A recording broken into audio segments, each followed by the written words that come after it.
If your meat shrinks by a third in the pan, you didn't save money, you paid for water. Today we're exposing the meat lottery cheap chains want you to play. Let's start with Dollar Tree. Mechanically separated blends, pre-packaged mystery origins, and a USDA stamp that's more like a driving test than a quality badge. Then we'll show how Walmart and Aldi use packaging tricks and short shelf lives to make tired cuts look fresh. Stay to the end for the only 2 places we trust, and the red flags you can spot in seconds. Before we move on, I'd like to ask you a small favor. If you appreciate this content, please take a second to like this video and subscribe to the channel. Over 98% of you watch the videos without subscribing.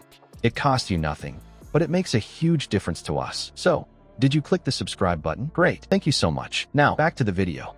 That loud hiss when cheap meat hits your pan, that is not flavor. That is water and brine cashing out of your wallet. Let's start with what you wanted. Safe, low-cost protein. Dollar chains promise just that in neat cans, tidy pouches, and frozen blocks that stack like bricks. The shelves look organized. The claims look clean.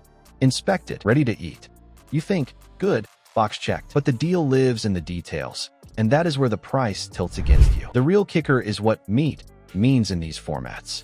A lot of it is mechanically separated. Think of a press that scrapes bones and scraps into a smooth paste. It is legal.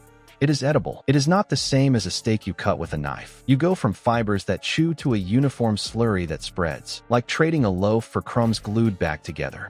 Then there is the water hit. To keep weight up and costs down, many low-end meats get extra water, brine, or an ice glaze. On the label, it shows up as added solution or up to X% water. In the pan, it shows up as puddles and steam, and your meat shrinks hard. You pay by the pound. Steam doesn't feed you.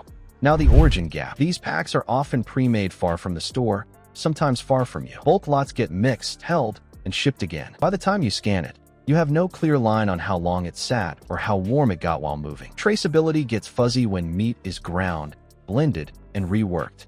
If a batch goes sideways, finding the when and where is not simple. About that USDA stamp. It keeps a floor under safety, like a driving test proves you can use a turn signal. It does not grade taste, marbling, or how the animal was raised. Inspected is the baseline, not a promise of juicy or tender. Stable pouches with tiny shreds oddly taste the same every time. Frozen tubes of ground blends that thaw to a slick, loose mass. Hot dog-style mixes that hold shape because of binders more than muscle. The salt stays steady. The texture does not. Here is the math you feel at dinner. If you're down by a third, you didn't for a bargain. You paid steak money for water and starch. Your protein per dollar tanked, and the chew told. So what do you watch for? A paste-like smear it. Controgen that reads like a shrug, none at all. An ingredients list that runs longer than pee, with added solution, phosphates, and sweeteners riding shotgun. If you see those 3, that is a no. Let's move on to the giant that makes tired look camera ready.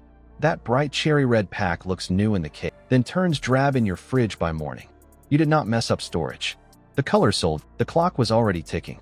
Walmart wins eyes. Low prices, tons of options, moving all day. You expect fast turnover and fresh cutting in. The truth is, the system that makes those full is the same system that puts time between the animal and your skillet. Let's start with how the meat gets there. Cuts est in central plants, portioned, trayed, overwrapped, and boxed long before your store sees them. That means hours in chill, time on a dock, a truck ride, another dock, then the case.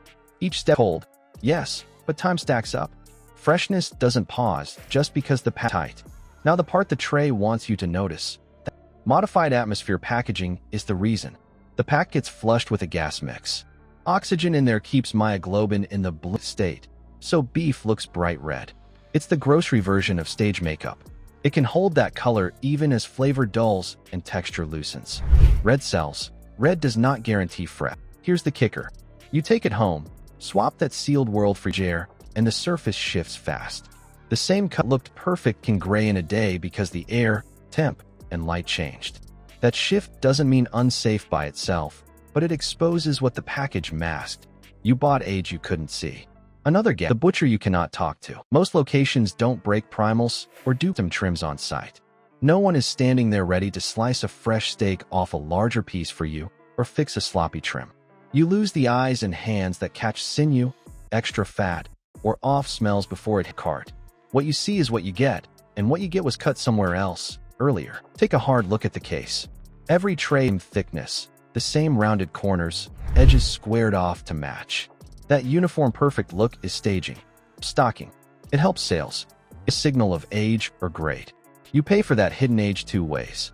Old inventory holds more purge. Get a wet pool in the tray and more cook loss at home.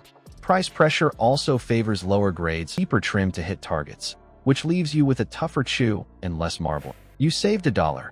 You lost it back in more and bite. So what do? Don't chase the color. Packed on tells you more than a sell-by window. Skip trays with a puddle. When you can, pull subprimal and vacuum. Have it cut, and freeze what you won't use this week. Now let's move on to the stealth problem. Short dates, thin wrap, and a quiet game with freezing. You think you scored a bargain, until you spot that date. Tomorrow, wrap is so thin it creases when you pick it up. The price is low, the clock is not. The short date shuffle. Aldi sells speed and value. Small store, lean crew, quick in and out. That model trims overhead, but it also trims the buffer you get on meat. Fewer hands in the department means less time to catch issues before they reach your cart. Suppliers rotate to keep costs down, so what's in the case this week is not always what was there last week. Here is the tension you feel in the aisle. Labels skip a clear, previously frozen. Note, even when the texture says otherwise. Dates hide in small print. Staff is busy ringing and stocking, not answering meat questions. You want simple cues, fresh or not, thawed or not. But the label works harder on claims than clarity. The real kicker is you only find out at home when the thaw bleeds into your cutting board. Freezing thawing changes meat, especially poultry and thin beef. Ice crystals punch through muscle cells like tiny chisels.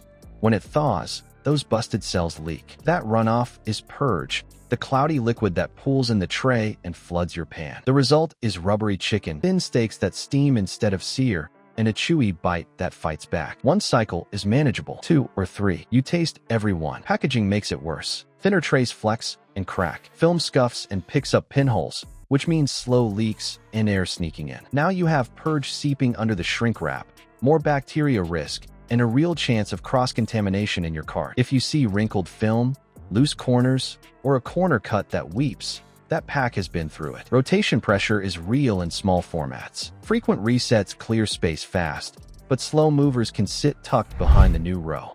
Short dates slip by because the case looks full. You bring it home and end up cooking on a deadline or tossing money in the trash. Value turns into a chore. Then there's supplier variance. Rotating processors means marbling shifts, fat caps change, and cut thickness swings from thin to thick week to week. The flavor profile doesn't stay steady, and neither does the cook time. One week your roast slices tender. Next week it dries out at the same temp and time. Do the math. A cheap sticker with 30 to 40% shrink is not a deal. You paid for water and purge, not protein. That is how low price eats your dinner. So scan for the tells. Condensation trapped under the film. Cloudy pink purge instead of clear. A date that hides or sits one day out. No previously frozen. Note on a product that's stiff and frosty edged. Walk away. If this feels rigged, here is how you win. Without paying for a label halo. Price is not value if a third cooks off as steam. That is your money hissing out of the pan. You want meat, not a sauna. So shop where someone actually cuts. On-site butchers can tell you grade, trim it right, and answer origin and packed on without a runaround. Ask direct questions. If the label dodges, you walk. Avoid trays that look staged to stretch shelf life instead of protect freshness. If this gave you something to chew on, hit like, subscribe, and share it with someone. Next, we'll stack Costco against a local butcher and a co-op to see who delivers more edible protein per dollar.